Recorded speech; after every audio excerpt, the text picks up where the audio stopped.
This is USVI News, your Virgin Islands connection. Hi, everyone. Thanks so much for joining us for USVI News. I'm Emily Matson. Amid numbers of various sexual assault or harassment allegations, VI Senator Stephen Payne Sr. has been expelled from the 34th legislature. Senators voted to expel Payne during a meeting on Wednesday. They say his actions violated his oath of office as a senator, violated the legislature's zero-tolerance policy against sexual harassment, violated Rule 801, which required him to conduct himself in a manner that reflects respectfully on the legislature, and also violated Rule 811A, which required him to conduct himself with dignity and respect for the high office of senator. Payne was being investigated by the Senate Committee on Ethical Conduct. 3 women have accused Payne of either sexual harassment or sexual assault. The initial complaint was a young woman in his own office. As we've been reporting here on USVI News, it is a dire situation in the territory when it comes to the continuous drought we've been dealing with for more than a year now. The U.S. Virgin Islands Department of Agriculture is asking both the farming community and families to please conserve water. I recently caught up with Positive Nelson, the commissioner of the VI Department of Agriculture, to learn more on just how bad the drought is, what citizens can do to help, and what they're doing to help. What is your message to Virgin Islanders and visitors when it comes to conserving water right now? To Virgin Islanders visitors in the Virgin Islands, understand that we are in a drought. Water source is not what we think it is. We need to practice conservation methods as much as possible. That includes not only saving and harvesting water, but also creating ground cover. There are plants you can create for ground cover, having shed for your animals so that there's shade, even if it's shaded trees that they can go under.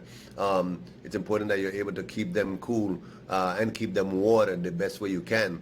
You will have to, if you don't have capacity, you're going to have to make that investment. Remember, you have to manage your flocks. You got to ensure that you're not, you're not overpopulating your grounds at this point. And where you can, we want for you to store hay, store grass. There may not be grass growing at your place, but there's some now growing up along the side roads, and you will have to go out and do some harvesting of your own grass. Most of the animals in the Virgin Islands are grass-fed animals. It's a good thing, but it's a challenging thing when the rain is not falling to help the grass grow, and we have limited water to actually water grass, so we don't know when we're going to come out of this drought, and even the department right now is having challenges. We're going to have to ration the water that we give to individuals, limit the capacity of water that individuals can pick up per day. We've been trying to keep that limited right now, and it's hard because we know individuals, particularly those with animals, have been coming in and going over the capacity. We've been lenient, but we want individuals to know that we need for them to, water differently. You can't just turn on pipes and, use efficient irrigation systems right about now, because the system is calling for us to use water efficiently. We have less water to use, so the less we can waste, the better it's going to be for all of us. For those who don't know, you might think we're on an island, we're surrounded by water. Why is this an issue getting water to residents or hotels and businesses? We are on an island, yes, we are surrounded by water, salt water, and there is a water plant that does do desal. However, with the demand on the water use, with individuals, whether it's washing cars or doing other things, that's creating challenges. We have to remember that the water on the ground, the aquifer, which we think we have, is not at the capacity that it was. There's saltwater intrusion there now. Many know that some of the aquifer is already contaminated with oil from the refinery for years now, so that's not usable. And the water is running off. The water is not soaking into the land, so the aquifer is not being recharged at the same pace that it's being utilized. So, we as government, we're going to have to do some damming. We're going to have to do some mitigation to, one, slow the runoff, allow more draining to happen inside the earth so that the aquifers can actually be recharged. There are some projects that we're in pursuit of right now with the help of the NRCS. So we're hopeful that we're able to mitigate and offer some resolution to the farming community. But as far as families, we thankfully have cisterns, and I'm just encouraging each and every family to utilize their cistern water efficiently.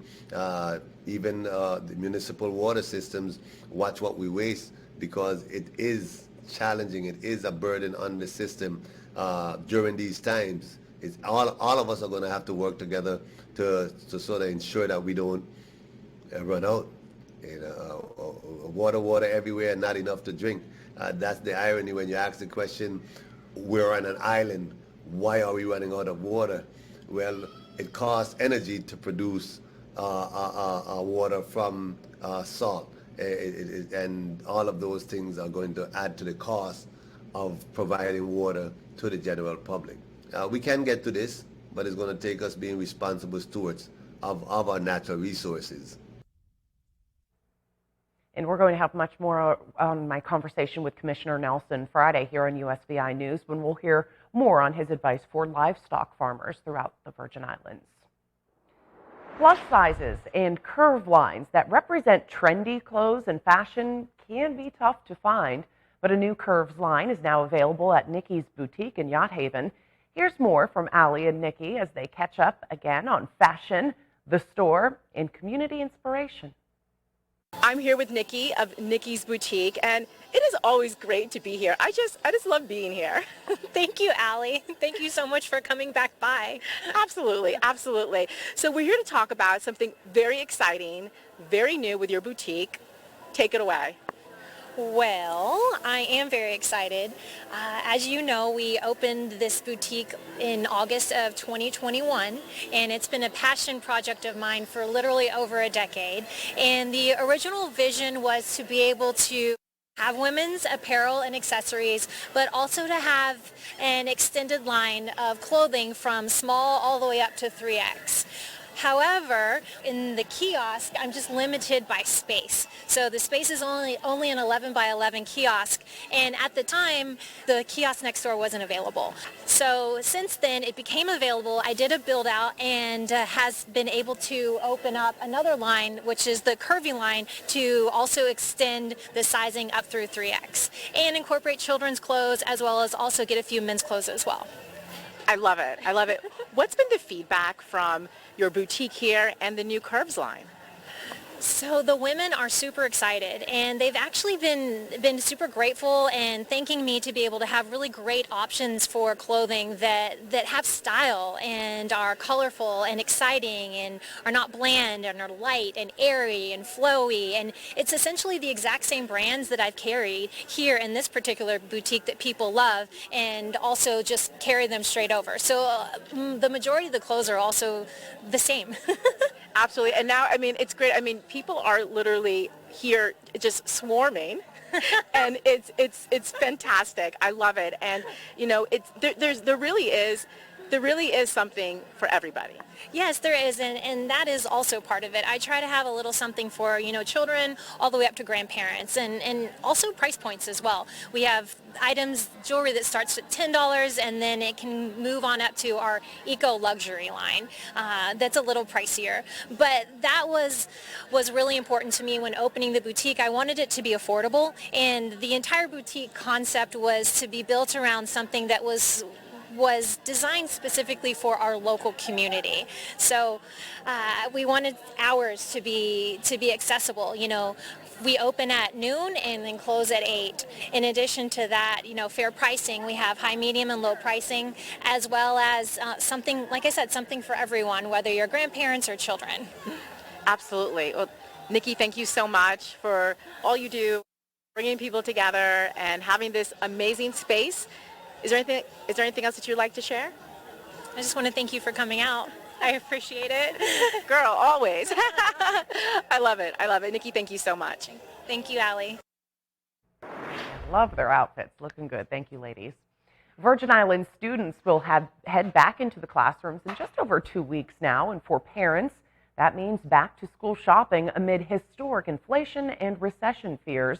According to the National Retail Federation, spending is expected to match last year's record high of $37 billion. Our USVI News' Kristen Allen has some tips to save parents from breaking the bank in order to get kids ready for back to school. Scissors you have and glue. Yes.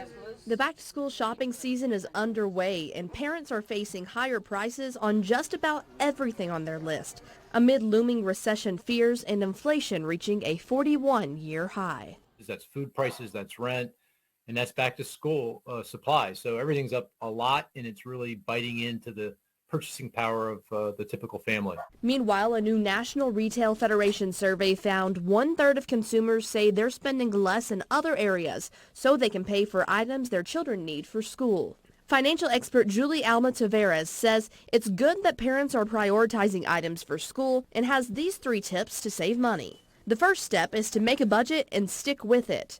Next, take it slow.